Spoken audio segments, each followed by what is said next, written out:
Bismillah walhamdulillah wala haula wala quwata illa billah asyhadu an la ilaha illallah wahdahu la syarika lah wa asyhadu anna muhammadan abduhu wa rasuluh. Allahumma shalli wa sallim wa barik ala sayyidina Muhammad wa ala ali sayyidina Muhammad. Ibu bapak yang kami hormati, memenuhi tugas dari pengurus KKG dan juga menyala. Oke, semoga dalam perjalanan kita nanti KKG Gugus 02 Bantar ya semakin menyala dan cetar membahana. Pada hari ini seperti yang disampaikan di undangan bahwa temanya adalah inovasi praktik pembelajaran. Namun sebelumnya untuk merefresh kita hari ini tidak perlu tegang-tegang, kita lemaskan dulu ototnya. Minta tolong Bu Operator. Iya, yang bawah. Ya, betul. Tolong dimutarkan dulu. Monggo Bapak Ibu jumeneng nyontoh loh. Monggo. Oke.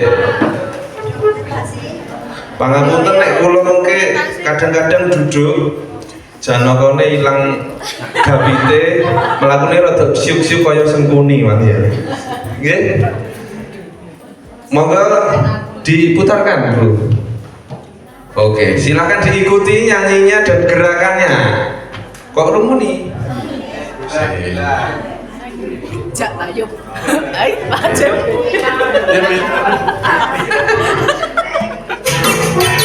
Ayo. Nah, ini untuk TK biasanya. Ayo tangannya.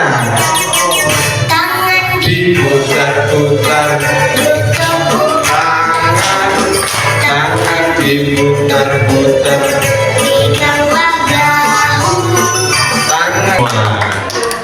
Oke, asik ya, lumayan.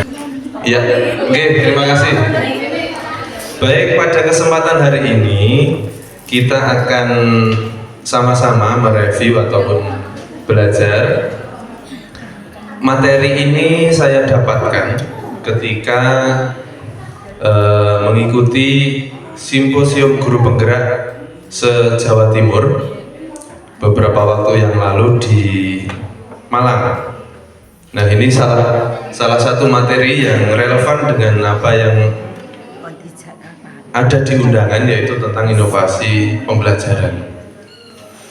Namun sebelum kita menuju ke apa itu inovasi dan selanjutnya, ini ada sebuah materi yang sangat relevan atau sangat cocok dengan apa yang disampaikan, yaitu filosofi pendidikan di era VUCA. Apa itu VUCA nanti akan kita pelajari bersama-sama. Materi ini dibuat oleh Profesor Dr. Nyoman Sudana Degeng, guru besar dan ketua program Pasca Sarjana Universitas Negeri Malang. Oh, next, berarti next. Iya. Filosofi pendidikan VUCA. VUCA niku nopo? VUCA itu singkatan dari V, volatility, U, uncertainty, C, complexity and ambiguity. Pada dasarnya filosofi pendidikan VUCA ini yang berbasis pada konstruktivisme. Dalam teori pendidikan yang paling banyak penganutnya itu ada dua. Nopo Pak Bu? Teori nopo? Konstruktivisme dan behavioristik ya. Pada filosofi pendidikan VUCA ini kita akan mengkomparasikan dan juga akan mempelajari dua teori dan yang sekarang sedang kita jalani atau kita praktekkan.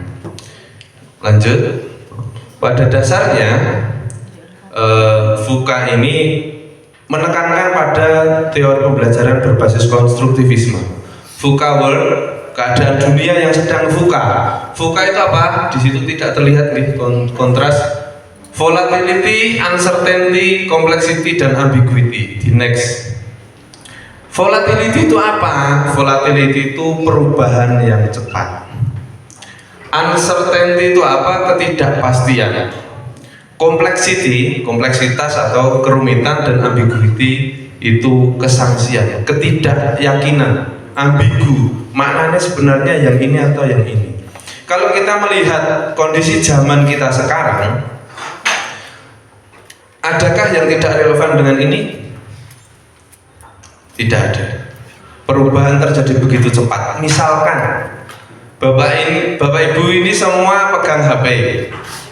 Apa mainan sosial medianya sekarang? Game. IG, betul, Instagram. Beberapa tahun yang lalu, yang in apa sebelum Instagram? Facebook. Sudah mulai bergeser, sekarang dari Instagram itu sudah mulai akan bergeser kemana? Ke TikTok. Itu baru di sisi sosial media, belum lagi sisi kehidupan yang lain. Itu perubahannya begitu cepat. Kalau melihat platform video YouTube misalkan, beberapa waktu yang lalu ada yang sedang in, tema di YouTube itu adalah podcast. Orang jagongan mau ngobrol. Sekarang kalau dilihat viewernya, ini pangapunten Pak Ardi, ahlinya YouTube, pasti lebih tahu. Dari video-video yang panjang, sekarang orang cenderung melihat short. Jenengan begitu atau enggak? Iya. Perubahannya bergesernya seperti itu, kita tidak terasa. Perubahannya sebegitu cepat. Dan ketidakpastian, uncertainty, ketidakpastian. Apa yang tidak pasti? Informasi, Bapak Ibu. Sumbernya dari A dengan B, suatu kejadian misalkan. Suatu kejadian di mana gitu. Tergantung siapa penyiarnya, maka siapa yang menyebarkan. Jadi kita harus benar-benar jeli, ini informasinya benar atau tidak. Kadang-kadang saking canggihnya ada editan itu serasa benar-benar, koyo tenanan. Tiba sumber utuhnya sekian, yang diposting hanya potongan. Ini yang menjadikan hoax atau berita-berita yang mungkin kurang tepat menjadi menyebar dan bahkan berdampak sangat besar. Kompleksiti kerumitan, rumit, khususnya di bidang kita saja, di bidang pendidikan. Kurikulum merdeka, diklat offline jarang-jarang, sinau dewe, di mana? Di PMM.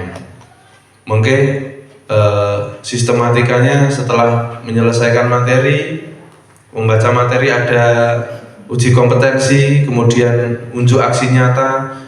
Enek sing cepet, enten sing sawi wis rampung topike iki kok wis setor aksi nyata kok belum metu, enek sing 6 sasi, ada yang 2 bulan dan seterusnya. Rumit. Apanya yang rumit? Sistematikanya iki jane piye toh? Kok iso enek sing suwe, enek sing sedilit. Nah itu ternyata sistematika atau di dunia teknologi namanya algoritma. Algoritmanya akan beda-beda. Dan yang terakhir ambiguity, kesangsian atau ketidakyakinan. Jane bener apa ora?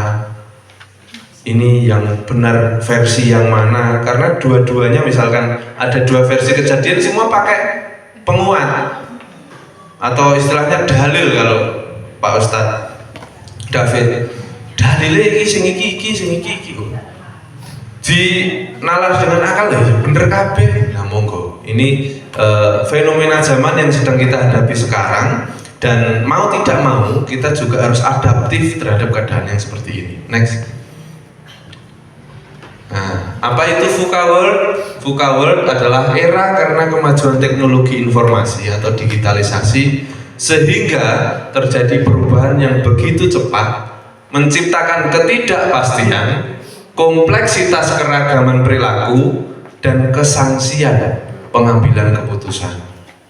Jadi kalau ada fenomena seperti ini kita jadi bingung, iki jane aku kudu bagaimana memutuskannya, efeknya bagaimana. Keyakinan orang itu sekarang menjadi agak bimbang atau kurang kokoh. Ada kurang kokohan dari keyakinan kita. Dulu di beberapa waktu yang lalu keputusan seperti ini benar, tapi sekarang belum tentu, karena nanti ada lagi. Next. Situasi ini terjadi sejak, sebenarnya kalau Bapak Ibu nyuwun pangapunten, Bapak Ibu yang senior ini pasti lebih tahu. Ini sebenarnya sudah terjadi sejak akhir. Dimulai dengan apa? Teknologi yang bernama apa? Televisi. Pak Cipta sampun pirsa pertama kali melihat 78, hampir 80. Belum ada suaranya. Bu Endang tasih kemutan Bu. Melihat ini di rumahnya Pak Puji. Pak Puji, tahun hitam putih, tahun 85. nah gitu, 86. 86. Kita pertama kali melihat TV, kok kita? Bu Endang pertama kali melihat TV pada saat 85 kula jane ngenter, bisa enter muncul film. Tahun 85 itu ketika Bu Endang, Pak Sucipto mirsani TV, itu wow, enak gambarnya, enak suaranya. Tiba-tiba siaran kok Palestina kono kelihatan, tahu. Semakin hari kecepatan informasi, pertukaran informasi ini menjadi semakin canggih. Bahkan bisa secara real time kita melihat, bisa mengetahui kejadian di belahan dunia yang lain saat ini. Kalau dulu misalkan ada keluarga yang merantau, dereng-enten pos, mainin apa telegram, kirimnya hanya beberapa kata, enak telegram, informasinya cepat. Semakin kesini ada HT, ada HP sekarang bisa saling lihat video call dan seterusnya itu. Lanjut. Ketika menghadapi ini, kita memerlukan revolusi berpikir, perubahan cara berpikir, memasuki era kesemrawutan global.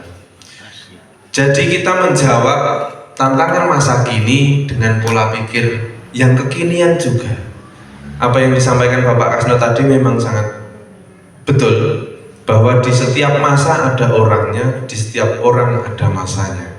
Dulu Bapak Ibu yang senior itu juga pernah, mungkin seperti kami yang masih muda ini, ada masa jayanya, ada masa cemerlangnya. Dan demikian juga kami mungkin 20 atau 30 tahun ke depan juga sama akan mengalami. Kecenderungannya, mari kita di kondisi yang sekarang ini juga mengikuti perkembangan ini, termasuk dalam kita berpikir, dalam pola pikir kita. Next. Tidak bisa misalkan ada beberapa hal yang kita yakini beberapa tahun yang lalu kita gunakan sekarang. Tanda-tanda yang menyertai era kekinian itu apa? Ketidakpastian, kepastian berubahnya sesuatu, perubahan yang tidak dapat diramalkan. Kita tidak dapat meramalkan kalau ternyata sekarang ini TikTok yang sedang in. Kita tidak dapat meramalkan ternyata orang dari rumah iso ngerti-ngerti suge. Ternyata apa? TikToker live, enten sing adus endut, enten sing nyanyi, enten sing jagongan. Ternyata niku iso disawer online. Duitnya iso dicairke. Lah kalau orang-orang zaman yang dulu, kalau Bapak Ibu pirsa niki, tapi kalau orang-orang zaman dulu, weh, bocah kuwi ora tau metu omah. Ngerti-ngerti omahe HP, tuku mobil, lah iki pesugihan ngoten. Tapi enggak, ternyata ini kuwi enten mengembangkan kemampuannya di era sekarang yang mengikuti itu tadi. Kemudian pemaknaan dan interpretasi mengikuti tuntutan zaman. Ini yang sangat menonjol di era sekarang, argumentasi, perbantahan, silat kata sebagai pembenaran keputusan. Zaman sekarang makin banyak orang yang berdebat, rebutan bener, rebutan tempat, istilahnya rebutan panggonan. Banyak orang berdebatkan dari hal yang kecil sampai yang besar. Misalkan 6 atau 9, nulisnya ngeten 6 dari sini, tapi dari situ 9. Orang iso, iki tetep 6. Orang iso tetap songo. Soalnya apa? Dilihat dari situ. Silat kata ini sudah sering kita lihat di fenomena di kehidupan kita. Tidak adanya satu kata, satu pikir dan satu hati.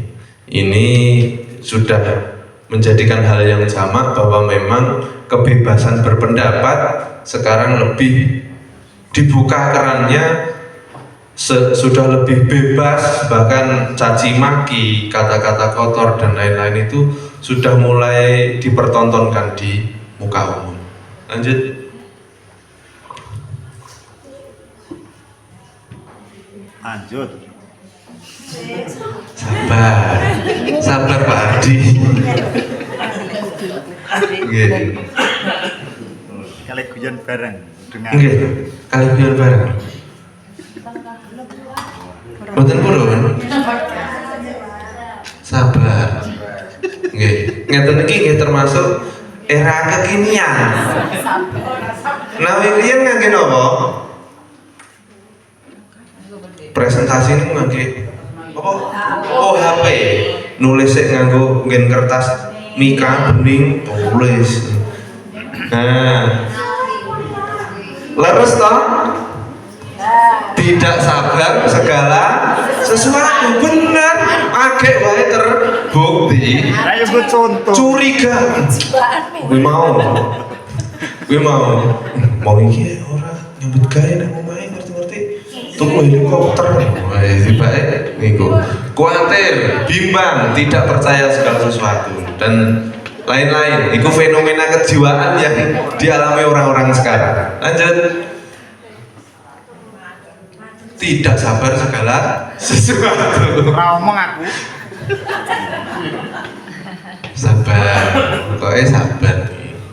Iya, jadi Apa kunci yang diperlukan untuk hidup di era VUCA? Lanjut. Nah, vision. Niki sekolah-sekolah niki yang kemarin punya CGP sudah dijelaskan apa itu visi. Gambaran di masa depan atau sebuah tujuan, sebuah cita-cita yang ingin dicapai. Tentukan visinya. Kalau visinya jelas, apa yang kita lakukan akan semua menuju ke visi yang akan dicapai tersebut. Misalkan visi hari ini terpendek, saya menuju Bandar. Apapun jalannya, tujuannya ke Bandar. Mau lewat Ponorogo, mau ke Pacitan dulu, mau lewat Nalangan, tujuannya satu, Bandar. Nah, ketika kita memiliki visi, maka apa yang kita lakukan nanti tidak akan terombang-ambing. Mboten geseh, orang bingung, orang terjebak karena kita sudah menetapkan visi atau tujuan. Yang kedua, understanding, memahami. Jadi piye to ini? Oh, gini. Berarti ketika suatu keadaannya seperti ini, apa yang saya lakukan? Ketika kita memahami, kita akan tahu. Clarity itu kejelasan. Jelas, harus jelas. Kita dalam menentukan tujuan. Yang terakhir, agility atau kelincahan. Orang sekarang niki mungkin 10 bahkan 15 tahun lagi kados kula ngeten niki pun mulai Samurat. apa jenenge ketinggalan. Baca misalnya kita jagongan karo anak-anak niku ya Allah pinter ini perkara teknologi. Kula niku mboten Jawa kuwi piye carane? Diterangane ngoten niku ya sawi malian kunang dengan anak-anak sing sekarang SMK asam uratnya sing ben mawon. Niki mau lho fenomena pahamnya ini tadi. Lincahnya anak-anak zaman sekarang. Ternyata kok dolanan TikTok iso entuk duit. Instagram iso entuk duit, ternyata jasa endorse, siaran, jualan dan sebagainya seperti itu. Lanjut.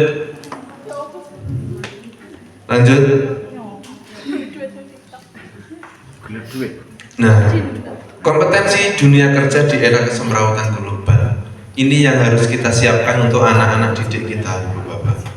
Satu, berpikir kreatif. Opo-opo iso jadi duit sekarang. Pengambilan keputusan. Pengambilan keputusan di masa sekarang ini harus bisa mengambil keputusan dengan cepat nopo-nopo. Contohnya nih, enten share-sharean saking Pak pengawas. Sedino iso ping 10. Mapan turu sih di-share nih, ngoten niku. Terus harus segera, misalkan harus segera nggih. Ya seperti itu fenomenanya. Pemecahan masalah ini nanti ada kaitannya dengan pembelajaran kita. Pemecahan masalah, bagaimana belajar, cara belajar kita di masa dulu ketika kita masih menjadi murid itu ada yang bisa kita bawa sampai sekarang dan ada juga yang harus kita modifikasi. Sinau, carane sinau. Kalau saya ada yang salah satunya ketinggalan atau belum bisa beradaptasi itu ketika membaca buku di slide PDF. Kalau terlalu lama membuka itu di laptop, itu rasanya tidak nyaman. Berbeda ketika membuka buku yang berupa kertas, itu saya bisa jenak.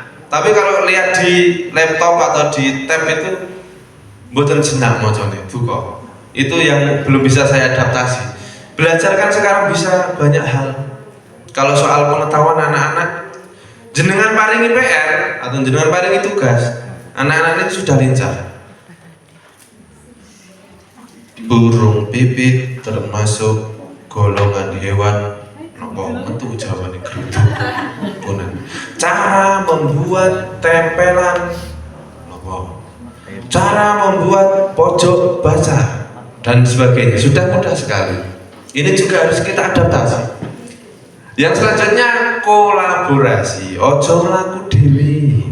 Kados ngendikane Pak Kasno. Kita eranya bukan lagi banyaknya kompetisi, tapi eranya adalah kolaborasi. Nyebut gawe bareng-bareng, iso maju bareng-bareng. Dan pengelolaan diri. Pengelolaan diri nggih, berarti kita bisa memanajemen diri kita supaya tetap bisa mengikuti apa yang terjadi sekarang. Next, kemana?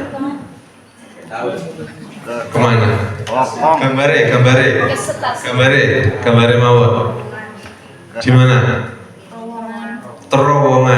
Terowongan itu padang nopo peteng? Peteng. Peteng. Mati listrik. Gambarannya,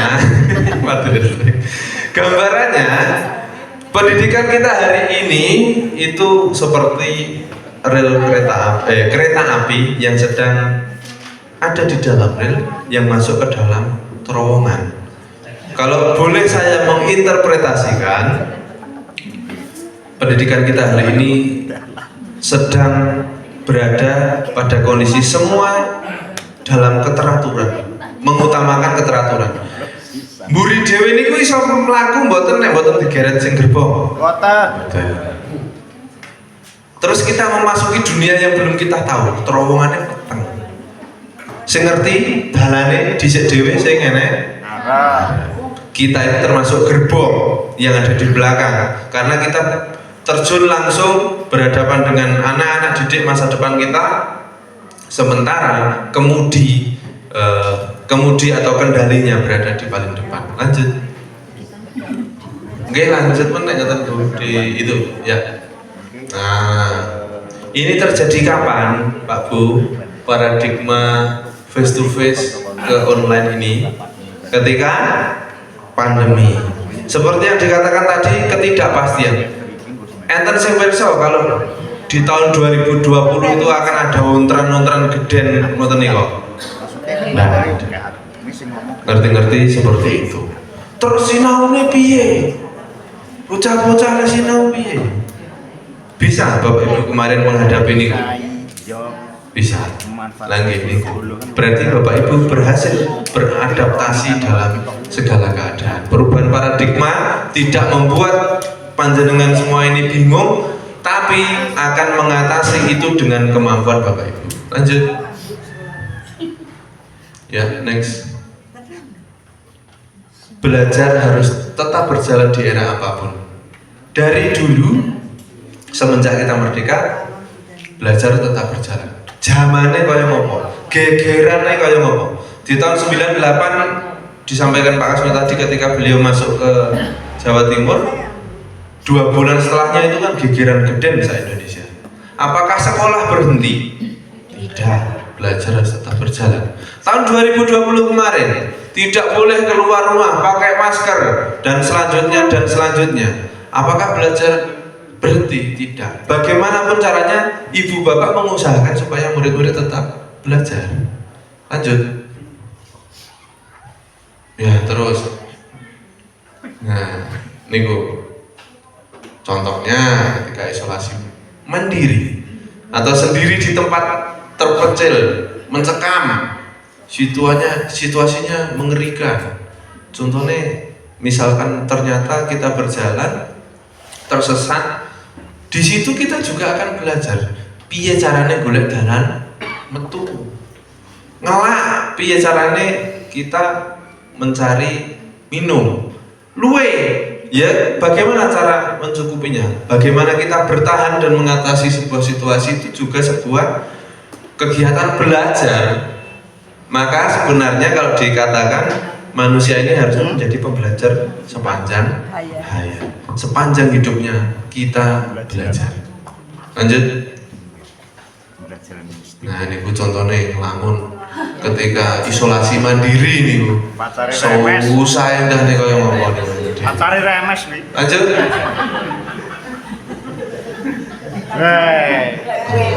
Apakah belajar terjadi dalam keadaan seperti ini? Terjadi. Nyatanya kemarin online. Belajar napar. Itu memunculkan guru-guru yang hebat kemarin, memunculkan caranya.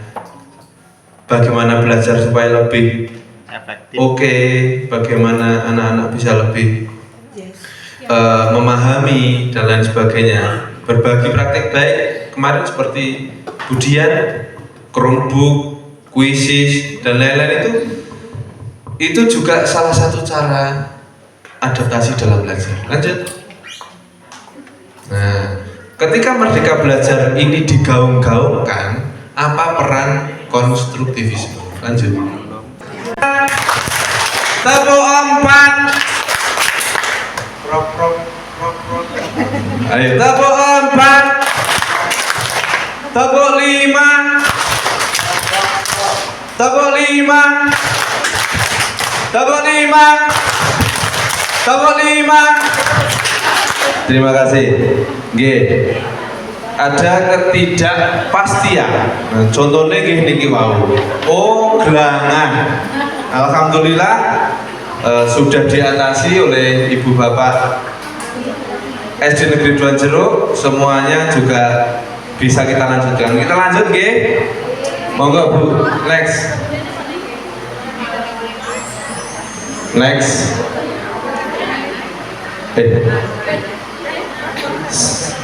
Coba.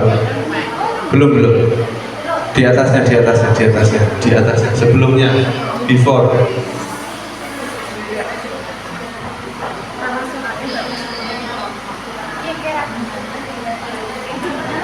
Mau teko ngendi ya? 20 ya, coba lanjut di 20. Kontekstual sudah 29. Nah iya. Terus sepur, lanjut saja yang ini. Kita skip. Ya, lanjut.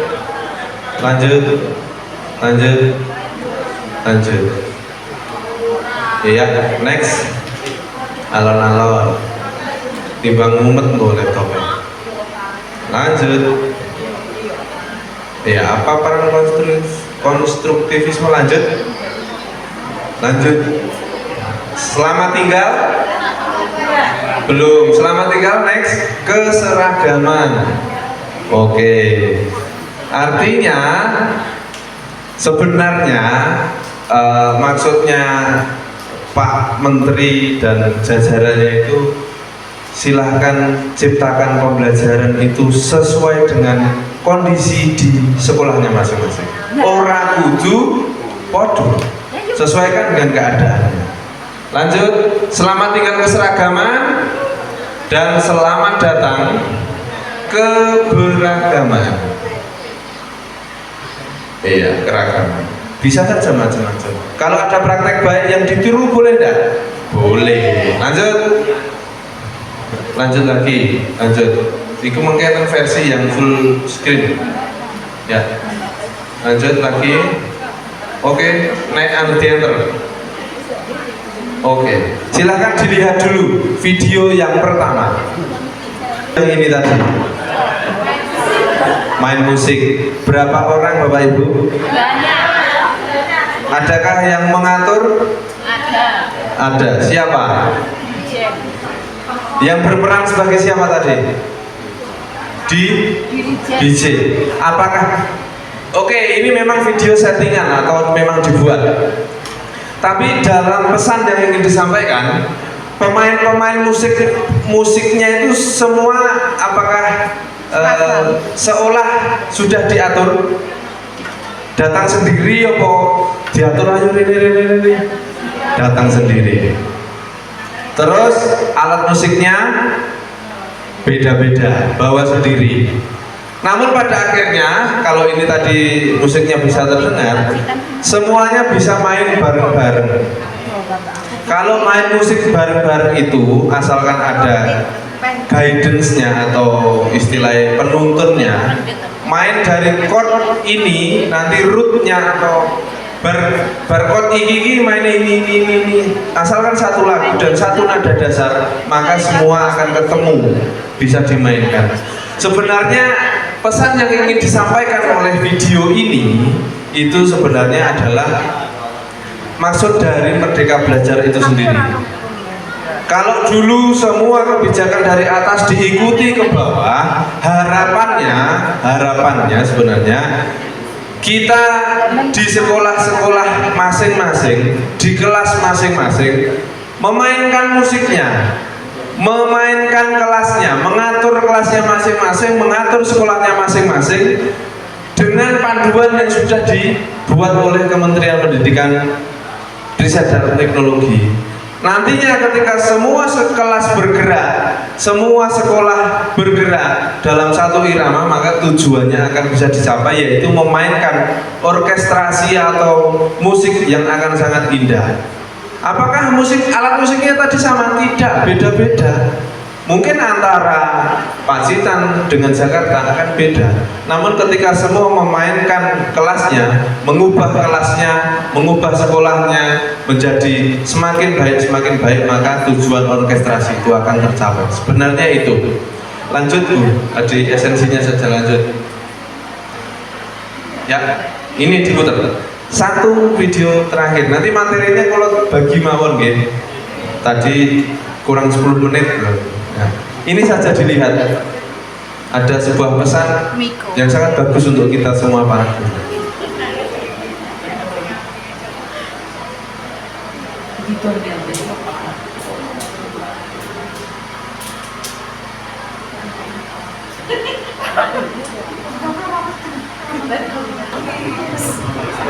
Stop dulu. Bahasannya sayangnya boten jelas. Niku bahasa nopo pesannya.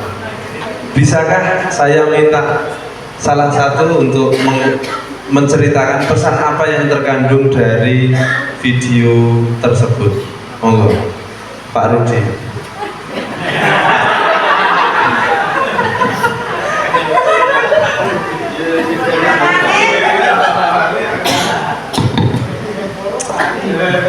Ini namanya pelanggaran ini.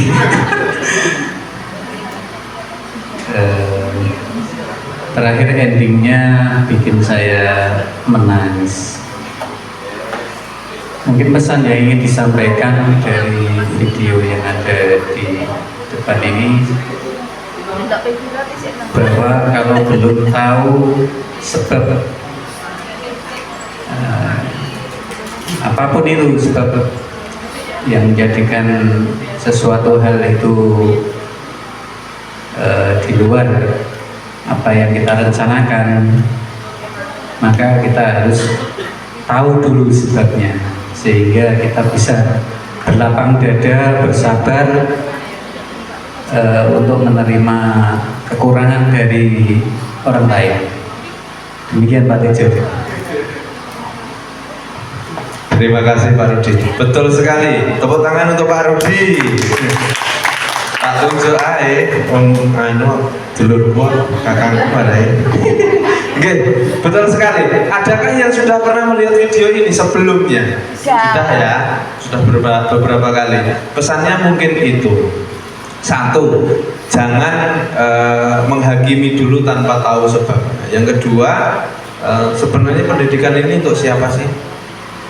Untuk guru, untuk murid. Pendidikan bertujuan untuk menuntun kodrat kekuatan yang ada pada murid-murid menuju keselamatan dan kebahagiaan. Nek ngoten niku wau muridnya bahagia mboten? Adakah yang seperti itu mengalami dulu pas sekolah? Enten sing di ngoten kali gurune riyen? Ada. Masih ingat? Gurune sinten masih ingat? Sampai sekarang? Membekas di hati? Nggih. Raose pripun? Dendam, sakit, pegel? Nah, nggih. Mari kita ciptakan kesan yang bagus yang akan dibawa anak-anak kita sampai tuanya nanti. Aku loh diulang Pak Rudi mau ora iso ngene terus saiki aku iso, sabar banget wong. Akan diingat, jangan yang diingat ojo rukun dhisik jenenge Pak Tejo. Iyalah kaya ngopo singo mana. Jangan seperti itu. Monggo setelah ini apa yang kita lakukan di kelas itu semua endingnya atau muaranya bertujuan untuk murid-murid kita. Dan di skip saja Bu, di skip saja. Mengenai inovasi sebenarnya juga sudah ada slide yang saya buat sendiri kemarin. Namun pada intinya, bisa dibuka dulu sedikit saja. Ya, oke. Sedikit saya sampaikan. Apa itu inovasi? Tantangan pembelajaran konvensional. Ngopo to kok dadak ngangge nika wau? Kenapa harus ke FUKA dulu? Karena kita harus menyadari bahwa keadaan zaman itu akan berubah. Tidak akan sama seperti ini. Misalkan kalau dulu ketika saya sekolah, hewan yang termasuk karnivora adalah singa, harimau, kucing, garangan. Wow. Terus hewan yang termasuk herbivora, kambing, sapi, kelinci dan lain-lain. Tapi ternyata ilmu itu kalau menurut teori behavioristik itu bersifat tetap. Kalau konstruktivisme kan tidak, membangun pengetahuannya sendiri. Ketika saya PLPG tahun 2016 kemarin, masih saya ingat salah satu penyampaian dari dosen waktu itu bahwa kalau menentukan hewan itu masuk karnivora atau herbivora itu ojo ditentokne panganane dhisik, tapi lihat anatomi tubuhnya. Contoh, ayam. Kalau di buku tulisannya ayam adalah omnivora atau herbivora dulu. Dari dulu ketika SD sudah omnivora. Jangan seperti itu. Lihat dulu, ngopo kok iso omnivora? Lihat anatomi paruhnya. Bentuk paruhnya seperti apa? Apakah pemakan biji ataukah pemakan daging? Bentuk paruh ayam itu kan setengah-setengah, agak lincip sedikit begini kan. Itu sebenarnya untuk mengoyak daging bisa. Lihat anatomi kakinya. Lihat anatomi kakinya. Ternyata kaki ayam juga ada yang lincip, ada kukunya juga. Kalau dilihat seperti itu, oh ini bukan karnivora murni dan juga bukan herbivora murni. Ternyata ayam digolongkan omnivora ini lara-lara ngoten niku. Jadi mari kita bangun suasana belajar yang seperti itu, tidak langsung siji tambah siji ki loro, jangan ditanamkan seperti itu. Monggo kita bangun supaya anak-anak bisa lebih berpikir kritis.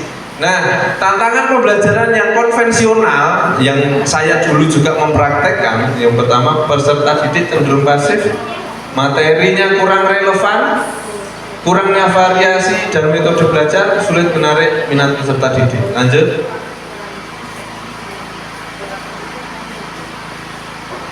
Susah nih ngantuk. Nah, pengertian praktek inovatif. Praktik inovatif dalam pembelajaran adalah upaya untuk menghadirkan sesuatu yang baru dan berbeda dalam proses belajar mengajar. Ini bukan hanya tentang teknologi ya. Ini bukan hanya tentang teknologi terbaru, tetapi lebih kepada bagaimana kita dapat merancang pembelajaran yang lebih menarik, relevan, dan berpusat kepada peserta didik. Contoh, niki kelasnya sinten? Nah, boleh. Niki enten apa niki? Nah, sudah mandar. Niki dikaitkan dengan pembelajaran betul? Iya. Apakah harus teknologi terbaru? Tidak. Kondisinya ada di mana? Kelas. Cukup dengan menempelkan lakban. Jadilah pembelajaran yang lebih menarik dari biasanya. Maksudnya seperti itu Bapak Ibu. Ini contoh pemanfaatan berbasis aset yang berhasil ngeten iki. Enek kelas ngeten iki, wah aku harus apa ya anak-anakku supaya lebih menarik. Ya seperti ini. Jadi inovasi itu tidak melulu tentang teknologi, harus pakai Chromebook, harus pakai laptop, harus pakai proyektor, harus pakai musik, tidak. Apa yang ada di sekolah panjenengan, apa yang ada di kelas panjenengan, manfaatkan sebaik-baiknya untuk itu. Lanjut. Nah, dimaksudkan dalam praktek inovatif itu ada penerapan ide-ide baru dan kreatif dalam pembelajaran. Utamanya mengutamakan dalam melibatkan murid secara aktif.